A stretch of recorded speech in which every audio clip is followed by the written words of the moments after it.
muito bem-vindo. Você que está chegando para assistir mais este vídeo. Eu sou o Lucas e você está no canal Jesus Palavra da Vida. Motivo de alegria, mais uma oportunidade que assim o Senhor nos concede, de nós podermos estar nos aprofundando acerca das suas Escrituras. Eu te saúdo com a paz do nosso Senhor Jesus Cristo e é para mim, com certeza, motivo de alegria ter você aqui no canal. Quero deixar aqui meu agradecimento. Nós ultrapassamos a marca de 100 inscritos no canal. Quero agradecer você de todo o meu coração, irmão, irmã, você que assim tem compartilhado os vídeos, tem propagado a palavra da cruz. Que Deus em Cristo abençoe de uma forma especial. Você que não é inscrito, eu peço que se inscreva, nos ajude nesse projeto, que é propagar o nome de Cristo, propagar a palavra da verdade. Quem conhece o conteúdo do canal sabe a respeito dos vídeos que nós não estamos empenhados em conquistar seguidores, nós não estamos empenhados em ter vitrine, mídia, não.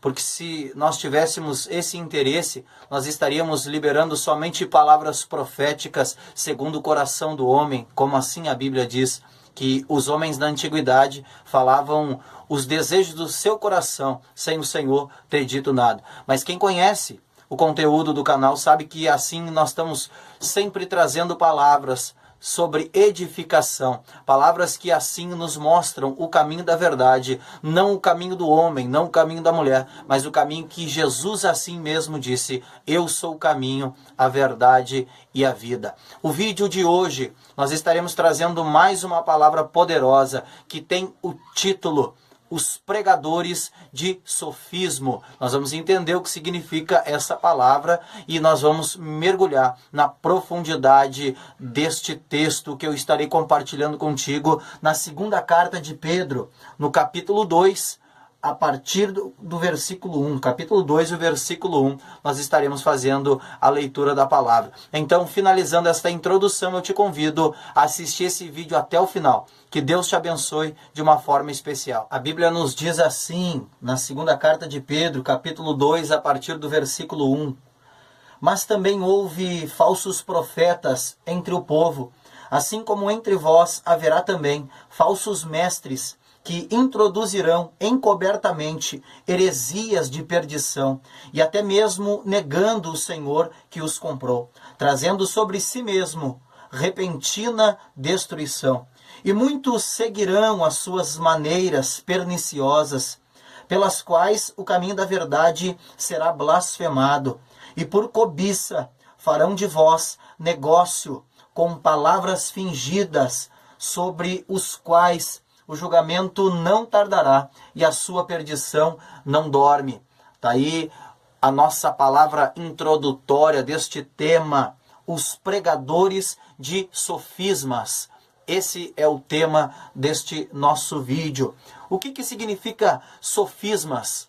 Sofismas são argumentos ardilosos, aparentemente corretos, que pretendem induzir ao erro, enganar e manipular. Nós estamos aqui falando sobre os pregadores da manipulação. Nós aqui estamos falando sobre os pregadores que estão introduzindo encobertamente heresias e têm enganado a muitos. E neste texto, com este tema, eu quero trazer aqui 3 pontos a qual nós estaremos falando neste vídeo. O primeiro ponto que os pregadores de sofismas, eles pregam, é o primeiro ponto, assim nos diz: você não foi projetado para sofrer. Segundo ponto, você não pode ser um fracassado financeiramente. E o terceiro ponto, evangelho sem cruz, sem renúncia, evangelho sem pagar preço. Esses são os 3 pontos, na verdade, que nós estaremos debatendo um a um, de uma forma muito simples, mas também muito objetiva. Aqui nós temos o primeiro ponto. Você não foi projetado para sofrer. Nós estamos vivendo uma época onde muitos pastores têm se intitulado coach, trazendo uma teologia liberal, trazendo uma teologia completamente distorcida da Bíblia, onde o secularismo, o mundanismo tem tomado muitos púlpitos, onde muitos também pregadores têm tido a oportunidade de pregar para multidões, mas eles estão distorcendo a palavra do Evangelho. Quando aqui nós levantamos esse primeiro ponto, esse primeiro tópico, você não foi projetado para sofrer. Quando eu vejo alguém pregando sobre isso, eu me lembro da história de alguém que se chama Jesus Cristo, o Nazareno. Eu vejo uma caminhada de muito sofrimento. Quando Jesus assim começou o seu ministério nesta terra, quando Jesus começou a operar prodígios, milagres, multiplicações de peixe, curas sobrenaturais, ressurreição. Jesus começou a dar vida aos mortos. Agora eu vejo Jesus sendo perseguido. Agora eu vejo Jesus sendo rejeitado.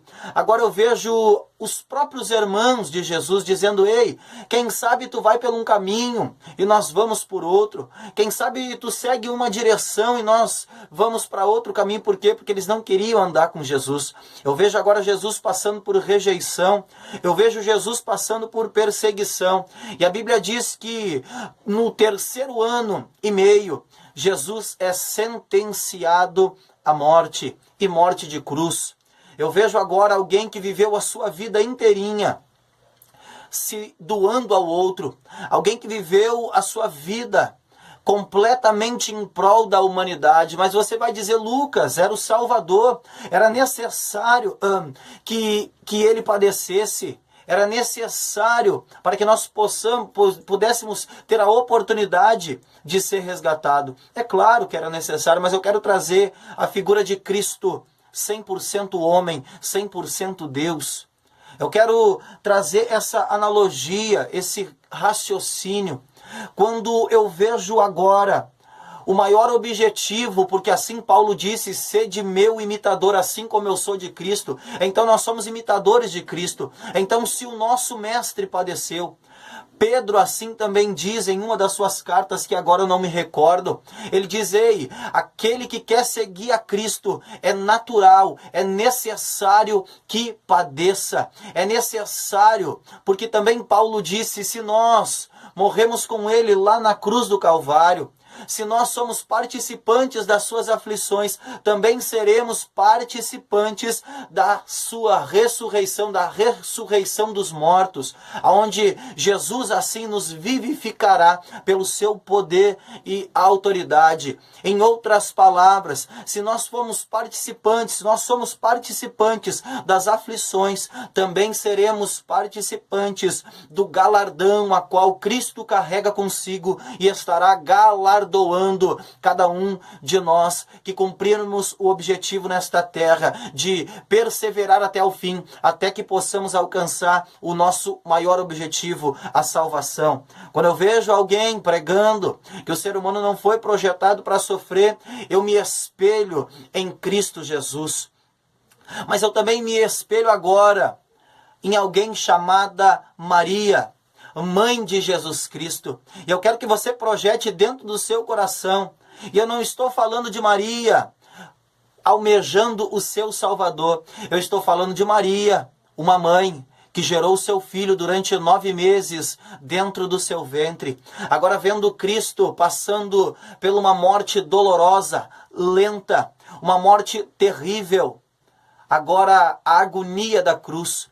E aquela mãe sofrendo, aquela mãe se esvaindo em lágrimas ao ver a vida do seu filho se indo embora. Ver o próprio nenenzinho que ela tanto cuidou, amamentou e agora em extremo sofrimento.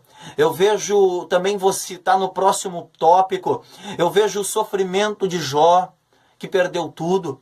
Eu vejo o sofrimento de Jacó, que foi que foi lançado em um poço pelos seus próprios irmãos. Eu vejo tantos homens na Bíblia, Isaías que foi cerrado ao meio. E olha que eu estou falando de Velho Testamento, homens que viviam debaixo de uma lei, homens que deram a sua vida para a obra de Deus. E agora eu vejo no Novo Testamento todos os apóstolos, exceto João, que tiveram uma morte trágica, uma morte terrível, foram mortos a fio de espada. Os próprios irmãos nossos da igreja primitiva, que foram perseguidos, foram queimados vivos, foram colocados em arenas para serem devorados pelos leões. E o camarada vem dizer que nós não fomos projetados para sofrer. O próprio Jesus disse: ei, no mundo tereis aflições, mas tende bom ânimo, porque eu venci o mundo. Tem de bom ânimo, meu irmão. Tem de bom ânimo, minha irmã. Não dê ouvido com estas palavras de sofismas. Isso é um sofisma.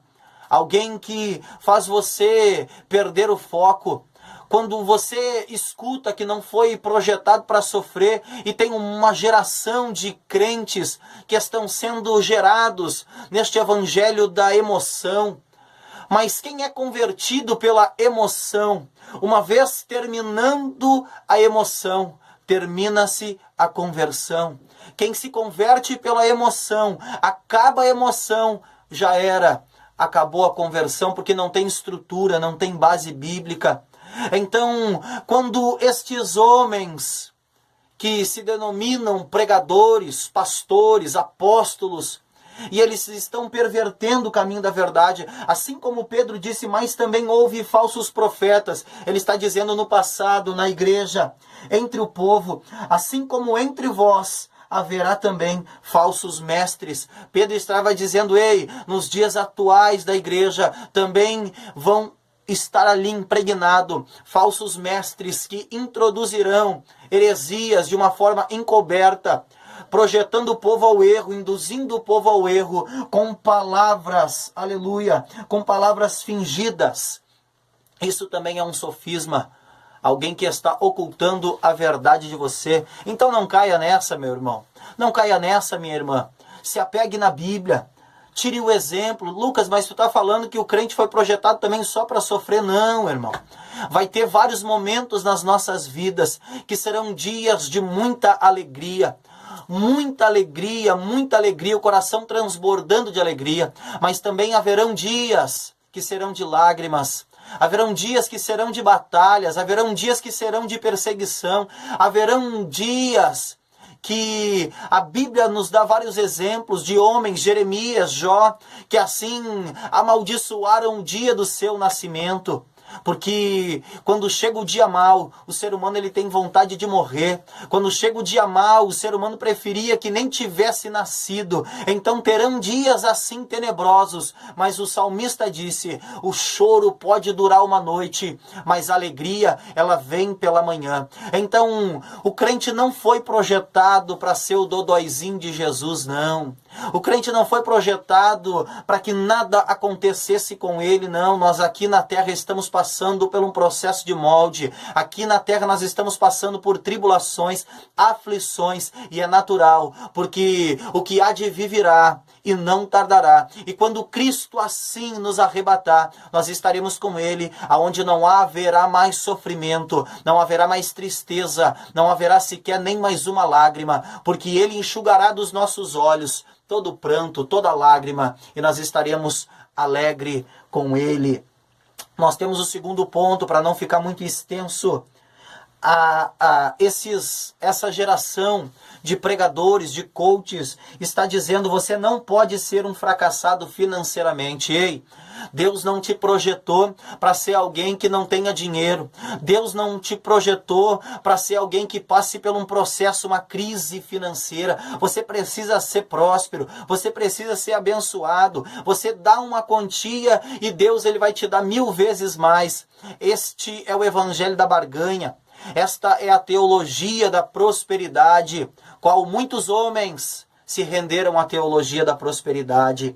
Mas quando eu vejo aqui alguém dizendo, você não pode ser um fracassado financeiramente, eu vejo alguém chamado Jó, que perdeu todos os seus bens e mesmo assim não atribuiu a Deus falta alguma. Quando eu vejo alguém chamado Abraão, quando Deus faz uma chamada na vida de Abraão: ei, sai do meio da tua parentela, sai da tua terra, e eu vou te levar para uma terra, eu vou te mostrar o lugar aonde é para tu ficar. E assim a Bíblia diz que Abraão deixa toda a sua parentela, e Abraão tinha gado, tinha fazenda. E agora eu vejo Abraão padecendo de uma grande fome sobre a terra. Claro que Deus, ele virou o cativeiro de Abraão, Deus, ele virou o cativeiro de Jó também, irmão. Mas esta palavra, ela não se encaixa nos nossos dias. Eu vejo alguém dizendo a seguinte frase: eu sei quando a minha vida espiritual está bem, quando a minha vida material está bem também. Mentira, irmão.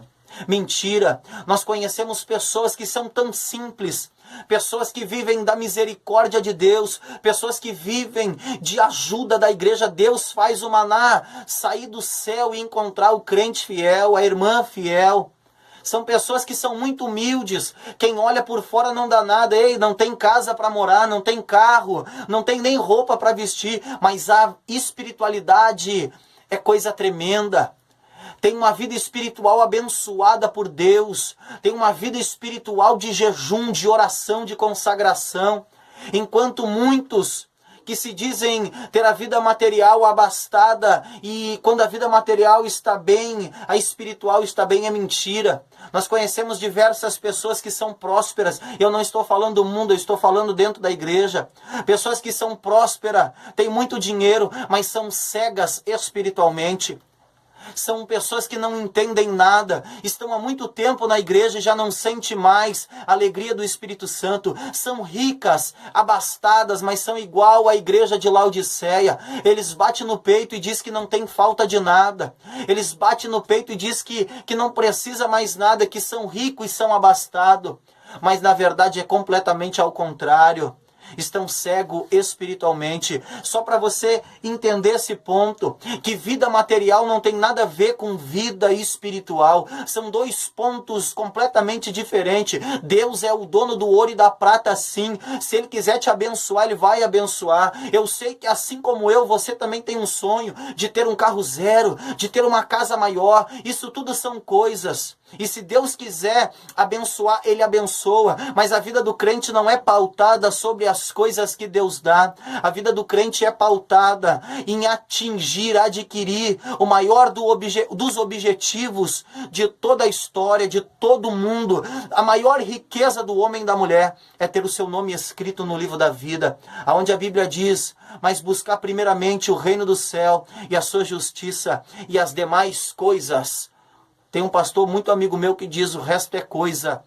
A prioridade é o reino, salvação. Então, para você entender, vida material é uma coisa, vida espiritual é outra coisa completamente diferente. Deus é o dono do ouro, Deus é o dono da prata, Deus ele dá, mas também tira. Deus exalta e Deus abate. Deus dá vida, mas também permite o homem e a mulher ser consumido. Deus permite a riqueza, a abastança. Deus permite a prosperidade, mas Deus também permite o vale da sombra e da morte.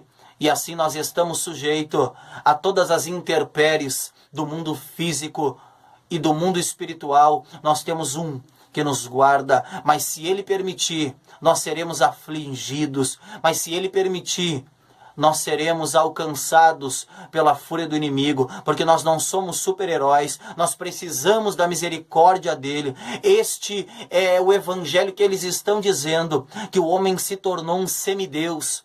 Este é o evangelho que eles estão pregando, que o homem se tornou alguém que não precisa mais de Deus, que ele consegue ter as mesmas características de Deus.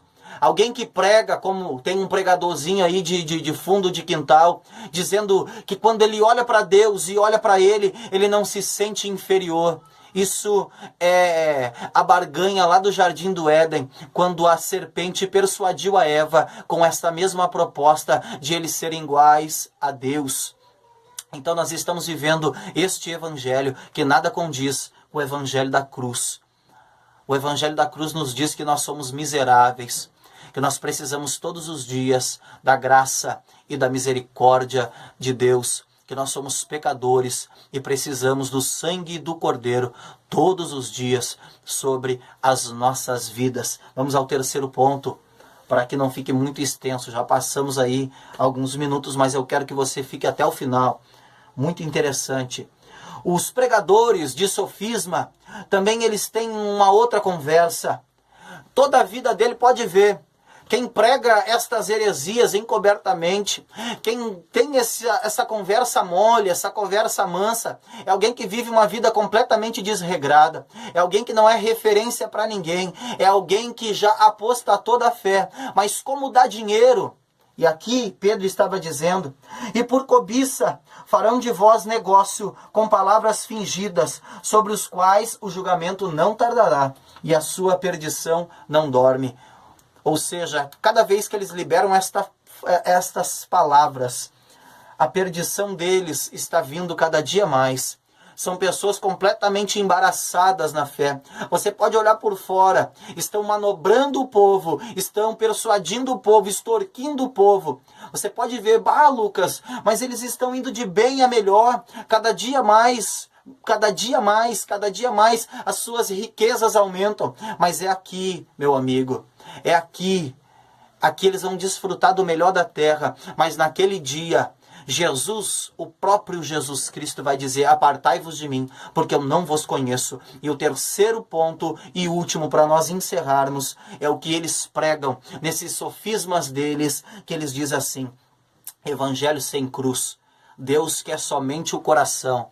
Você pode andar da forma que quiser, mas se o seu coração for de Deus, não tem problema algum exterior. Se o seu coração for de Deus, você pode continuar bebendo e indo na igreja. Se o seu coração for de Deus, você pode continuar fumando e ir na igreja. Se o seu coração for de Deus, você pode continuar se tatuando, continuar se prostituindo, continuar no adultério, no homossexualismo, na idolatria, em toda uma vida de crime, e continua assim, porque o seu coração é de Deus. Deus quer só o coração. Me prova dentro da Bíblia este Deus açougueiro. Paulo, em uma das suas cartas, diz: para que nós venhamos ser irrepreensíveis, corpo, alma e espírito. Deus não é açougueiro. Deus, ele quer as nossas vidas por inteiro. Então, fuja desses coaches, fuja desse evangelho sem graça, esse evangelho da facilidade, esse evangelho que aqui na terra vai proporcionar muitas facilidades, mas serão impedidos de entrar no reino, porque o reino do céu é tomado por esforço. O reino do céu é para quem renuncia uma vida de promiscuidade. O reino do céu é para quem aqui nesta terra diz não ao pecado, não às paixões da carne, mas vive uma vida santa, irrepreensível, uma vida com propósito. E qual o propósito? Que Deus seja a prioridade. Uma vida em propósito de agradar a Deus. Então fuja disso, meu irmão. Fuja destes homens que querem fazer você presa fácil, querem fazer você massa de manobra, querem apenas a gordura da ovelha, sugar os seus ossos, ter a gordura das ovelhas, mas estão levando a sua alma para o inferno. Procure um pastor de verdade, procure alguém que ainda pregue esta palavra, e assim você congrega, e assim você glorifica a Deus. E a Bíblia diz em João, se não me engano, se não me falha a memória, na primeira carta de João, capítulo 3 ou capítulo 2, quando ele fala acerca dos anticristo, do espírito do anticristo, assim ele diz: vós tende a unção do santo. Então você que é guiado pelo Espírito Santo, você tem a unção do santo, e ninguém usa você como massa de manobra. Seja servo de Deus, não servo do homem. Seja você alguém obediente à palavra de Deus. Esteja debaixo das hierarquias da igreja, sim, do pastoreado. Seja uma pessoa que priorize esta palavra, mas não caia no conto do vigário. E nós ficamos por aqui. Eu espero que você tenha gostado do vídeo. Uma palavra simples, mas de profunda avalia para o teu coração. Fuja desse enredo, fuja desse engano. Que Deus em Cristo te abençoe de uma forma especial. Até a próxima.